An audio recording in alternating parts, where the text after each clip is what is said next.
I'm Tracy Baxter with today's Record Newswatch. A boater made the grisly discovery this morning in the Hudson River near the Bear Mountain Bridge. And authorities believe the body pulled out of the river may be that of Sang-Ho Kim, the Long Island man who was the object of an intense manhunt last week following a deadly shooting at a Long Island business where one man was killed and another seriously wounded. Following the shooting, the search shifted to parts of the Hudson Valley after Kim was reportedly sighted in the Newburgh, New Windsor area, and his getaway car was discovered at Sandy Beach Park in Putnam County. Police say the body found in the Hudson matches the description of Sang-Ho Kim. Confirmation of the identity was expected to come later today. In Sullivan County, state police say a Long Island man has been taken into custody for the robbery last week of a bank in Eldred. 22-year-old Kevin Lemma of Holbrook, New York, was picked up Saturday in Pike County, PA. He's been charged with second-degree robbery. Police say Lemma is the man who walked into the Jeff Bank in Eldred last Tuesday, pulled a handgun, and left with an undisclosed amount of money. Witnesses provided police with his description along with information about his getaway vehicle. Lemma is currently being held as a fugitive from justice in the Pike County Jail, pending his extradition to Sullivan County. It's a countdown to a potential shutdown. Federal agencies were preparing today for the possibility of a partial government shutdown amid fading hopes that Congress can come up with a budget compromise before a midnight deadline.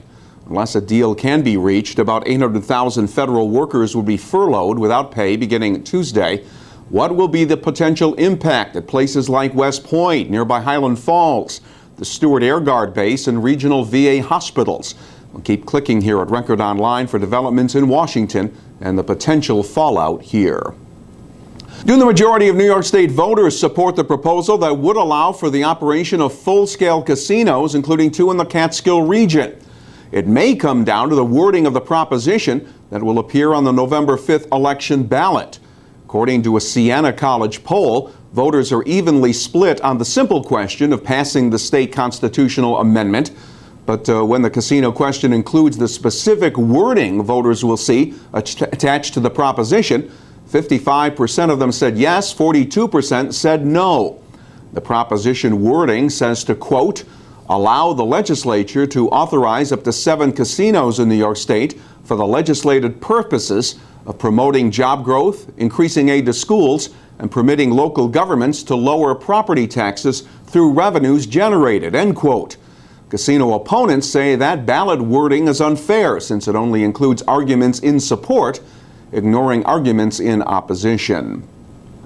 Elsewhere, a 911 domestic dispute call made Saturday has resulted in a series of charges filed against an Orange County man. State police officers responded to a residence in the town of Shungum, where their investigation determined that 30-year-old Casimir Zigalewski of Salisbury Mills had kicked his girlfriend, obstructed her breathing while holding her to the ground, pulled a knife, and damaged property in her residence. Zigalewski was charged with menacing, assault, criminal mischief, criminal possession of a weapon, and criminal obstruction of breathing. He was sent to Ulster County Jail and is due to appear this evening in town of Shungum Court. Suicide is the second leading cause of death for college students in the U.S. And that grim reality was a motivating factor for the more than 300 people who took part in Sunday's Out of the Darkness community walk held at Warwick High School. The walk is a fundraiser, and organizers say about $30,000 was brought in to be used in various area suicide prevention programs. Incidents of teenage suicide have rocked the Hudson Valley. 2 years ago, the Monroe-Woodbury School District lost 2 students to suicide, followed by the attempted suicide of a third. The walk also provided a way for those left behind to offer support to each other. Amid all the high-tech gadgetry, a good book can still capture a child's attention and imagination. And Saturday, about 50 writers and illustrators helped to hammer home that point during the 3rd Warwick Children's Book Festival, held at the Park Avenue Elementary School. The Book Fest gave youngsters a chance to meet authors and illustrators who make children's stories come alive, while parents say events like Warwick's Book Festival inspire their kids to read.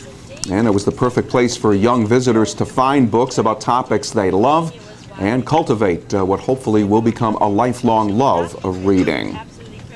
And members of the Pittsburgh Penguins NHL hockey team wrapped up their 3-day minicamp visit to West Point on Sunday. The Pens, led by their superstar Sidney Crosby, displayed their talents to fans and cadets during a series of drills and scrimmage sessions on the ice at Crystal Arena. The Penguin players picked up a few pointers along the way themselves when it came to team building, leadership, and personal sacrifice during their interactions with members of the Corps of Cadets. And the Pittsburgh hockey players wrapped up their visit by participating in a West Point Warrior run. Sunshine and warm temperatures will dominate our weather for at least the first part of this week. Tuesday will be partly sunny and warm with the highs in the middle 70s. Wednesday will be sunny and even warmer with temperatures expected to hit the 80-degree mark. Stay informed by starting your day with the Times Herald Record and stay connected to breaking news all day long right here at Record Online. For Record Newswatch, I'm Tracy Baxter.